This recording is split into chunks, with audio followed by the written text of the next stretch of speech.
마가복음 9장 2절부터 13절 있는 말씀. 그리고 엿새 뒤에 예수께서 베드로와 야고보와 요한만을 데리고 따로 높은 산으로 가셨다. 그런데 그들이 보는 앞에서 그의 모습이 변하였다. 그 옷은 세상의 어떤 빨래꾼이라도 그렇게 희게할 수 없을 만큼 새하얗게 빛났다. 그리고 엘리야가 모세와 함께 그들에게 나타나더니 예수와 말을 주고받았다. 그래서 베드로가 예수께 말하였다. 라피님, 우리가 여기에 있는 것이 좋겠습니다. 우리가 초막 셋을 지어서 하나에는 라피님을, 하나에는 모세를, 하나에는 엘리야를 모시겠습니다. 베드로는 무슨 말을 해야 좋을지 몰라서 이런 말을 했던 것이다. 제자들이 겁에 질렸기 때문이다. 그런데 구름이 일어나서 그들을 뒤덮었다. 그리고 구름 속에서 소리가 났다. 이는 내 사랑하는 아들이다. 너희는 그의 말을 들으라. 그들이 문득 둘러보았으나 아무도 없고 예수만 그들과 함께 계셨다. 그들이 산에서 내려올 때에 예수께서는 그들에게 명하시어 인자가 죽은 사람들 가운데서 살아날 때까지는 본 것을 아무에게도 이야기하지 말라고 하셨다. 그들은 이 말씀을 간직하고 죽은 사람들 가운데서 살아난다는 것이 무슨 뜻인가를 서로 물었다. 그들이 예수께 묻기를 어찌 율법학자들은 엘리야가 먼저 와야 한다고 합니까? 하니 예수께서 그들에게 말씀하셨다. 확실히 엘리야가 먼저 와서 모든 것을 회복한다. 그런데 인자가 많은 고난을 받고 멸시를 당할 것이라고 기록한 것은 어찌된 일이냐? 내가 너에게 말한다. 엘리야는 이미 왔다. 그런데 그를 두고 기록한 대로 사람들은 그를 함부로 대하였다. 아멘. 오늘 이 기록된 이 사건은 예수님의 사역에 있어서 굉장히 중요한 사건이기도 했습니다. 특별히 예수님이 이 사건 전에는 수많은 기적을 행하시고 도덕령을 행하심으로 수많은 사람들이 예수를 따르기도 했습니다. 왜냐하면 그들의 필요를 채워주시는 분이었기 때문에 그들이 지금까지 기다리고 있었던 메시아 그리스도가 바로 이분이 아닐까라고 생각했던 것입니다.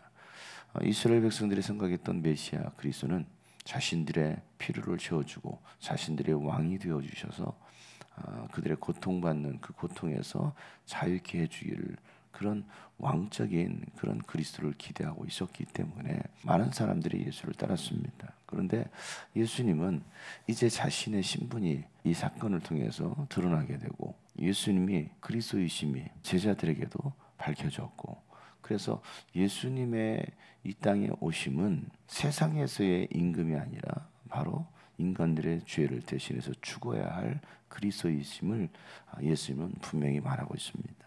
예수님이 이 세 명의 제자들을 데리고 베드로와 야고보와 요한을 데리고 산에 올랐을 때에 예수님이 변화하고 그곳에 모세와 엘리야가 함께 예수님과 대화하는 장면을 목격하게 됩니다.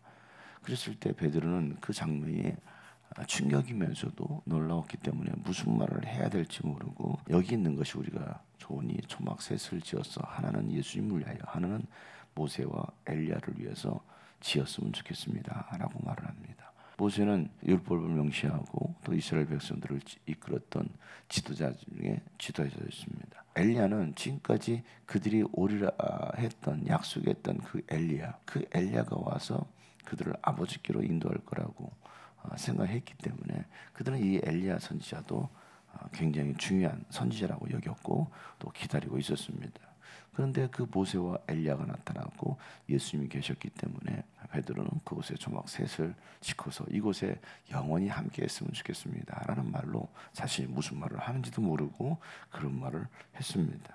그런데 하늘로부터 음성이 들립니다. 모세도 사라지고 엘리야도 사라지고 이제 너희가 들어야 될 말은 바로 예수 그리스도의 말이다 라고 하나님께로부터 말씀하신 그 음성을 제자들이 듣게 됩니다. 우리가 율법의 말씀을 듣는 것도 아니고 또 엘리야의 말을 듣는 것도 아니고 오직 예수 그리스도 하나님의 아들 예수 그리스도의 말씀을 들어야 할 때가 왔고 그 예수 그리스도의 말씀을 통해서만이 우리 영원한 생명과 구원이 있다는 것을 말씀하시는 겁니다. 그러니까 우리가 이제 정말 기억하고 들어야 될 말씀은 바로 예수 그리스도의 말씀이라는 겁니다.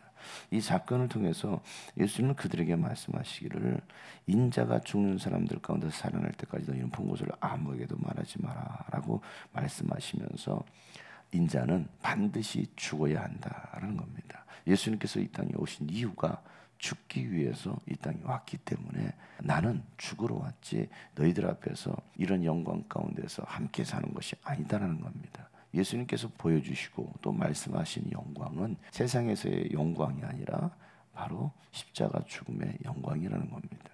이 사건 이후로 많은 사람들이 이제는 예수를 떠나게 됩니다. 그전에는 예수님께서 자신의 삶의 필요를 채워주고 병도 고쳐주고 먹을 것도 채워줬기 때문에 수많은 기적을 보여줬기 때문에 예수님을 따랐는데 이제는 예수님께서 죽으신다라는 그 말을 듣고 많은 사람들이 예수를 떠나기 시작하더라는 겁니다. 우리가 예수를 왜 믿을까? 우리는 교회를 왜 다닐까? 예수님을 우리는 누구라고 생각하고 있을까? 나는 왜 예수님을 따를까? 내 인생의 필요들이나 채워주고 인생의 고난의 문제를 해결해 주시는 그분으로 믿고 따른다면 만약에 그런 필요를 채워주지 않는다면 우리는 더 이상 예수를 따르지 않을 거라는 겁니다. 병을 고쳐주지 않고 가난에서의 문제를 해결해 주지 않는다면 우리는 더 이상 예수를 따르지 않을 거라는 거예요. 단순 우리 육신의 필요를 채워주기 위해서 오신 것이 아니라 우리 인간의 죄와 저주의 문제를 해결해 주시기 위하여 죽으시러 이 땅에 오신 분이 바로 예수님이라는 겁니다. 그러나 그 전에 예수님보다 먼저 와야 할 엘리야가 있는데 그 엘리야는 이미 왔다라고 말씀하시죠. 그 엘리야는 바로 침례 요한을 두고서 하신 말씀입니다. 그러나 그들의 관심사는 엘리야에 대해서는 관심이 있었지만 바로 예수님이 고난을 받고 죽임을 당해야 된다는 그 예언의 말씀은 그들은 별로 관심이 없었다는 겁니다. 그래서 오늘 이 사건을 통해서 예수님은 누구이신가? 예수님이 이 땅에 왜 오셨는가?